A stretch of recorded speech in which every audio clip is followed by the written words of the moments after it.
9 बजे पहुंचे सुबह। 9 बजे सुबह पहुंचने के बाद पूरा ऐसे पूरे गांव को पूरा घेर लिए थे।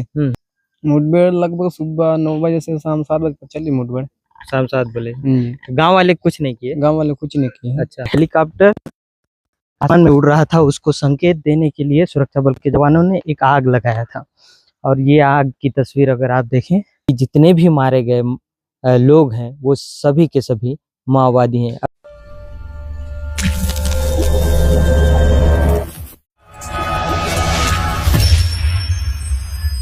हम ग्राउंड जीरो की रिपोर्टिंग करने के लिए निकले हुए हैं और इस समय गवाड़ी गांव में मैं पहुंच गया हूं। दरअसल नारायणपुर जिला और दंतेवाड़ा जिला के सीमावर्ती इलाके में ये मुठभेड़ हुई है और 3 गांव का नाम इसमें सामने आया था, जिसमें थुलथुली, नेंदूर और गवाड़ी, ये 3 गांव हैं और तीनों गांव के सेंटर में बताए रहे हैं कि मुठभेड़ हुआ था। वो जो आपको पहाड़ नजर आ रही है उसी इलाके के आगे मुठभेड़ स्थल है और उधर जाना है। बताया जा रहा है कि जहां घटना हुआ था उससे सबसे करीबी गांव वो गवाड़ी है, जहां पर इस समय मैं मौजूद हूं और गवाड़ी में पहुंच चुका हूं।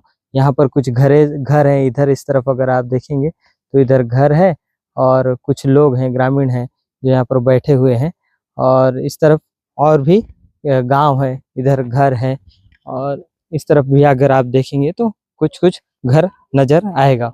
ये एक स्कूल है और यहाँ के जो ग्रामीण है वो बताते हैं कि इन दिनों दशहरा का पर्व चल रहा है, जिसके कारण से स्कूल में छुट्टी कर दिया गया है और कोई भी बच्चे अभी इस वक्त यहाँ पर मौजूद नहीं है। तो ये जो गांव है, गांव के लोग हैं, वो कोई भी अगर लोग आते हैं तो उन लोग डर जाते हैं और इकट्ठे होते हैं। वैसे ही हम भी पहुंचे हैं तो सभी गांव के जो लोग हैं वो एक जगह यहाँ पर एकजुट हो रहे हैं। इसमें देखिए ये कुछ कुछ ग्रामीण हैं, महिलाएं हैं जो हाथों में खाना और सब्जी लेकर जो है आगे आगे बढ़ते दिख रहे हैं और इनसे भी बातचीत करेंगे, इससे भी समझेंगे। एक भाई भी वहाँ पर मौजूद है, उनसे भी बातचीत करेंगे और उस दिन के हाल के बारे में जानेंगे कि वो मंजर कैसा था, क्या क्या हुआ था, कैसे हुआ था, क्या जवान यहाँ तक भी पहुंचे थे, सारी बातचीत करेंगे। क्या नाम है आपका? सर मेरा नाम मन्नूराम वड्डे है। कहाँ अच्छा ये बताओ, ये 4 तारीख को जो मुठभेड़ हुआ था उसके बारे में जानकारी है? जी जानकारी है ना सर, मतलब यहाँ लगभग वही 9 बजे पहुंचे सुबह। 9 बजे सुबह पहुंचने के बाद पूरा ऐसे पूरे गांव को पूरा घेर लिए थे। घेरने के बाद फिर इधर मुठभेड़ हो गया। जी मुठभेड़ होने के बाद किधर हुआ मुठभेड़? इस तरफ हुआ था। इस तरफ हुआ है। कितना दूर होगा यहाँ से? यहाँ से 4-5 किलोमीटर दूर होगा। 4-5 किलोमीटर? हाँ 4-5 किलोमीटर। हमारी बाइक तो यहीं तक पहुंची है जी। और यहाँ से क्या जाना होगा तो कैसे जाएंगे? पैदल जाना पड़ेगा। पैदल जाएंगे जी। अच्छा, और बताए, वो बता रहे हैं कि यहाँ एक हेलीकॉप्टर भी उतरा था। जी इस दिशा में उतरा थे जहाँ खेत मन है। ये खेत के उस पर पीछे? खेत के उस पर वो नाल इधर खेत पड़ेगा। जी। और क्या है, और क्या क्या है? खेत है और एक इधर नदी भी है बड़ा वाला। अच्छा, नाला भी है। जी उसको पार करने से क्या मैदान जैसा इलाका है? मैदान इलाका है लेकिन छोटा छोटा लाटा वूटा है। वहाँ हेलीकॉप्टर उतारे थे। वहाँ हेलीकॉप्टर उतारने के बाद एक लाज को उधर से वहाँ से उठा के ले गए बोल रहे हैं, लेकिन पता नहीं किन का है। तो जी अच्छा, ये जो बता रहे हैं ये कोई डेड बॉडी नहीं था बल्कि घायल जवान था और घायल जवान को उपचार के लिए जो है अस्पताल रवाना कर दिया गया था और हेलीकॉप्टर को बता रहे हैं कि उस स्थान पर उतारे थे और उतार के कुछ कुछ संकेतों के दिए थे, धुआं जलाए थे। हाँ धुआं जलाए थे, नहीं चीन लाटा करके जलाए थे, वहाँ जगह भी है। जी। अच्छा, इधर आए थे कि नहीं जवान? इधर आए थे, जवान आए थे तो फिर यहीं बैठ के फोन किए। यहाँ बैठ के फोन किए? यहाँ से नेटवर्क देता है। अच्छा, यहाँ से नेटवर्क देता है? इस जगह से नेटवर्क देता है। कौन से सिम का नेटवर्क देता है? जियो का, दोनों का देता होगा। जियो का? जियो भी है, दोनों को देता होगा। यहाँ से फोन किए, फोन करने के बाद 5-10-15 मिनट के बाद हेलीकॉप्टर आया, उतारे, उतारने के बाद फिर चले गए। अच्छा, कितना देर रहा होगा यहाँ? लगभग वही 5 मिनट रुका था होगा। 5-6 मिनट हेलीकॉप्टर रहा होगा। उसके बाद आए और तुरंत फिर निकल गए। अच्छा ये बताओ, ये मुठभेड़ कितना देर चला होगा? मुठभेड़ लगभग सुबह 9 बजे से शाम 7 बजे तक चली मुठभेड़। शाम 7 बोले जी। गांव वाले कुछ नहीं किए? गांव वाले कुछ नहीं किए हैं। अच्छा, जो भी मारे गए सब सब माओवादी थे? माओवादी हैं। सब के सब ना? जी। देखिए, ये एक बड़ी बात है क्योंकि अक्सर बस्तर के अलग-अलग स्थानों में यदि मुठभेड़ें होती हैं, तो मुठभेड़ के बाद सुरक्षा बल के जवानों के ऊपर एक आरोप भी लगता है कि उन्होंने निर्दोष आदिवासी की हत्या कर दी और उन्हें नक्सली बताया।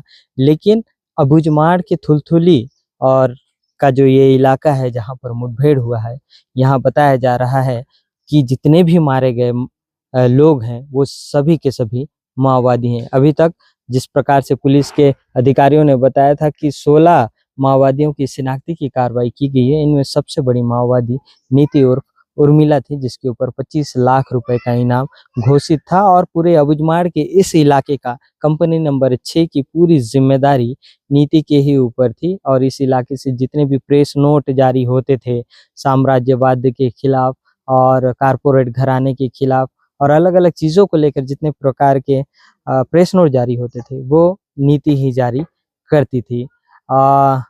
यही बताया गया है। तो यहाँ तक पहुँचे हैं तो इस इलाके में ये एक बड़ी बात है कि ये स्थान जो आपको नज़र आ रहा है यहाँ से नेटवर्क मिलता है। हम भी कोशिश करेंगे और हो सकता है कि हम भी दें, बातचीत भी कर लें और नेटवर्क यहाँ तक पहुँचा है और जवान भी नेटवर्क के ज़रिए जो है सूचना हेलीकॉप्टर को दिए और हेलीकॉप्टर आया और घायल जवान को लेके गए। इसके अलावा जवानों ने यहाँ एक बड़ी घटना को अंजाम दिया है। अभी थोड़ी देर के बाद हम यहाँ से निकलेंगे और उस ग्राउंड जीरो तक भी जाएंगे जहाँ पर गोलीबारी हुई, जहाँ पर बड़े-बड़े माओवादियों को सुरक्षा बल के जवानों ने मारा।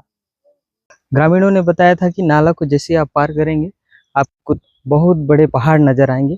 इसमें एक जवान भी घायल हुआ था और उस जवान को घटनास्थल से ले जाने के लिए सुरक्षा बल के अधिकारियों ने, पुलिस के अधिकारियों ने हेलीकॉप्टर का इस्तेमाल किया था और बताया था कि हेलीकॉप्टर को घटनास्थल पर उतारा गया था और जहां से जवान को रायपुर अस्पताल रवाना कर दिया गया था।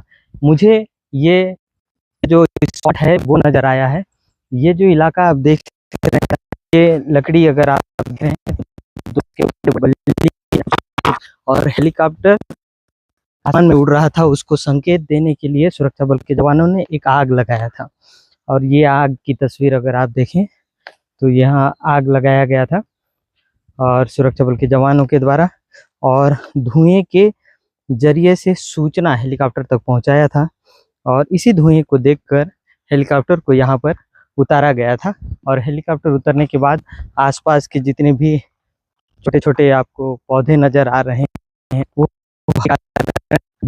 ये स्थिति मुझे ऐसा लगता है कि अब से कुछ ही दूरी बची होगी वो घटना स्थल की, मुठभेड़ स्थल की, जहां पर माओवादी और सुरक्षा बल के जवानों के बीच एक बड़ी मुठभेड़ हुई थी। कोशिश कर रहे हैं हम कि वहां तक पहुंचे और वहां की भी तस्वीरों को हम आपको दिखाएं।